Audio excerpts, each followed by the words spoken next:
Since I was young, I've always been interested in reading about different meditation techniques and ways that humans throughout time have sought to see things in a more clear manner.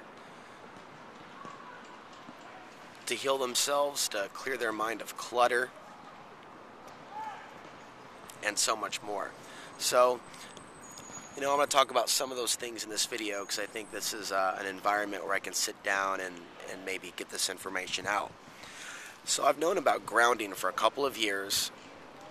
Back in 2002, though, when I first went on like a meditation retreat, which I haven't done a lot of, but back then I learned of a Vipassana technique, and there's more you can learn online. There's a lot of information online as to what this kind of meditation is, where you're just observing your breath, not necessarily deep breathing, but observing it and becoming a quantumist, yet more aware.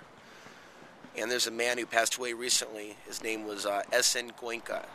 And, for 10 days I listened to the Goenka tapes with this group up in Washington. And it was a good introduction to one type of meditation. But I always felt that something was missing from that. And there was things involved in Vipassana that relate to scanning the body, but I think that there's a lot more involved when it comes to psychic protection, which is kind of at the core of what I'm getting at with this video. Meditation is important in certain types if you feel that you are hypersensitive to certain things, especially for those of us that find ourselves ungrounded by stimuli, things around us, distractions, especially turbulent emotions that we may feel in the air, which I certainly do in Portland.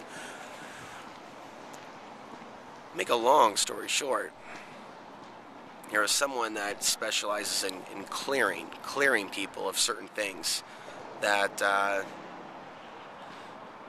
shared some information with me about things that, he was perceiving on his end. And there were some classes that I took from him that were like 2 hours in length that he did live over Skype. And a lot of it was helping people ground and connect to the earth. Of course, some of this you may be familiar with. For those that aren't, there's a lot of stuff that you can watch on YouTube. A lot of the instructions sound very similar. Some of the teachers or makers of the video may have specific details they focus on more than others, as I saw this teacher did. And I realize no one has all the answers, but some people have a pretty good piece of it down. And then others have their own piece. And people also find what works for them. But a lot of it deals with you're willing to believe and your willingness to actually see it, to visualize it. And visualization in today's day and age is often misused. There's a lot of focus on money, power, and physical things that people are visualizing on. And people are visualizing a lot of the future, things they want to see happen, things that they're definitely terrified of. But to visualize a grounding cord, something that connects you to the root of the earth, that heals you. And in this grounding process, the visualization relating to releasing pain, trauma, and even other things stuck in our space for whatever reason. And we're in a world where people are trapped into a very limited perception of what is possible because we're only seeing so much of what's actually there. And I do believe that there's a bunch of people out there, especially in today's urban cities, especially places like Portland and other major cities. There's a lot of people running around with entity attachments and other issues. And sometimes it happens because of the good work we're doing. It's not necessarily as a result of something bad that we're doing. But spiritual hygiene is very much like other forms of hygiene. It's important to shower. It's important to eat healthy. It's important to drink good water and maintain basic health, but so is basic spiritual health. There is a link between physical health and spiritual health.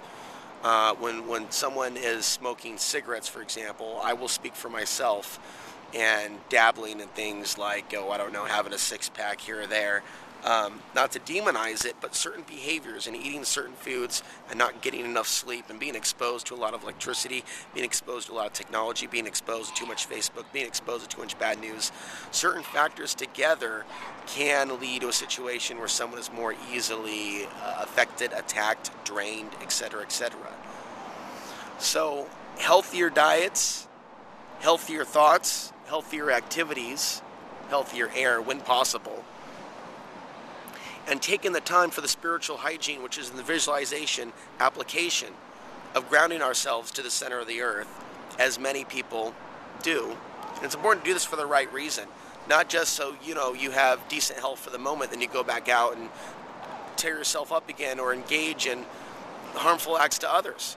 There's also the misapplication of yoga, as some people are starting to see in this day and age. And that's more so on people focusing on the physical health application and physical beauty, and less on actually becoming more enlightened, if you will, less materialistic. There's plenty of materialistic people that are in a lot of these yoga studios today. But grounding is what's missing. A lot of people are ungrounded, distracted, and consumed with angry emotions, things like greed, things like materialism, things like the manufactured gender war, things like racial tensions, and people basically falling prey to some of those things. All those things leave one ungrounded. So it's important to take time to visualize ourselves being grounded. And that's not easy for me to do. So me making this video in no way is some sort of claim that I've mastered something. It's something that I struggle with. It's like working out the gym, and just like this, it's important that we're consistent and that we stay on the path, and that when we get knocked down by life, that we get back up. So obviously I've had a lot of experience attempting to be grounded while living a home-free existence, and I think part of the Jedi training that I'm going through is learning to be grounded in really turbulent environments. I mentioned in previous videos, many of them, that there are very, very few people that I've come across in the Portland area, either male or female, that even have the slightest idea of what I'm talking about. So that's created a very strong sense of isolation, and in general, I feel like I look like a suspicious person in much of the city, which is predominantly, the demographic is primarily people that look very similar to each other, as I mentioned, from the same part of Europe. So it's threatening to me at times and lonely. And so I've, instead of turning to drugs and alcohol, although I have struggled with smoking,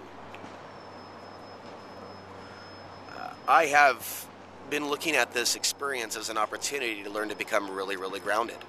Now, the other aspect is bringing in energy.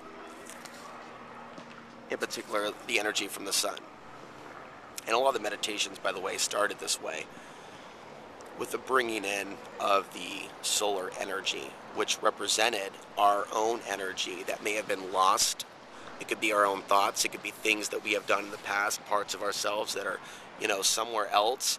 It's a part of being here now, bringing in that energy, which is our own energy. So it's an energy return. It's an energy retrieval. And then in some of these meditations and blogs and lectures that deal with some of this, the word soul retrieval also comes up. And this idea that trauma and pain in our lives can lead the soul to actually leaving the body. So I think that there's a lot of people that are missing parts of their soul in today's society that are living this ongoing traumatic experience of living in the modern day and age. So I'm sharing this information and knowledge that I've stumbled upon over the past couple of years that deals with a powering up of the body's energy center, and that deals with bringing in the power of the sun through the visualization technique, applying the visualization technique in a mindful manner, not towards what we can get for ourselves, but actually healing ourselves, grounding ourselves, and powering our own energy center up. Known as ki, known as chi, known as prana, known as so many words throughout the history of mankind. The name for the internal life force is different, but essentially we're talking about the same thing. And then some people talking about running cosmic energy and earth energy together to flush out all foreign energy, as it's also referred to. And that foreign energy or pain or stuck energy. It goes by different names, but there seems to be a theme here that by applying our own minds and grounding, we are taking command of our own energy and making sure that we're in the driver's seat. And there's a lot of people out there living their lives ungrounded, on autopilot, on their cell phones, watching the mainstream media, applying their physical energy and visualization capabilities towards selfish things and fleeting things instead of actually taking spiritual health fairly seriously. You'll find that some people talk about being in the heart as this is done, as one grounds and flushes out their energy system. Some people get specific and they'll do it chakra by chakra. But most all of them include visualization of your aura around your body and being able to bring in your aura or your energy field. And ultimately, as a reminder for those of you that are new, it's like our aura is like the Earth's magnetic field. It's there to protect us from outside threats. And so when there's holes in the Earth's magnetic field, solar radiation, asteroids, other things come into our planet's field. And it's interesting that we're seeing a lot of changes in our Earth's magnetic field at this time, and also a lot of changes happening on the Earth. When our magnetic field, our aura, our energy field is open through drug addiction, through smoking, through certain activities, certain thoughts, there are certain ways we can be influenced, we can be controlled, we can be drained. And another word or term that you may hear if you research this topic is cords. And I totally feel in my life that there's been certain cords that have drained me of certain things and certain things that I've had to deal with. And the last couple of years, as I close here, I'd like to say to some of you that are new to this topic, there's been an explosion in interest concerning psychic protection, Gnostic knowledge, the Nagamati, meditation, psychic warfare, spiritual warfare. And if you look on Google, you'll see that these search terms are starting to trend more and more. Even sociopath, as Thomas Sheridan mentioned, he said after 2008 and 2009, sociopath and psychopath, those search terms exploded on Google. So what this means is that we're seeing a major shift in consciousness. And it's not necessarily for the more loving or the more empathetic, quite the opposite. The opposite of what most in the mainstream New Age movement have been saying was going to happen all along. And so that's what makes this important. That's what makes this a topic relevant to research and discuss. What does it mean to actually be grounded, centered, especially in today's day and age with so many distractions, technology, and whatnot. Vipassana meditation is a really important tool to achieving that. Observing the thoughts, letting them go, observing the body, being non-reactive. I would definitely recommend looking at that. But go deeper. Go deeper in your meditations and even let your intuition guide you and show you perhaps some of the things that you may need to look at.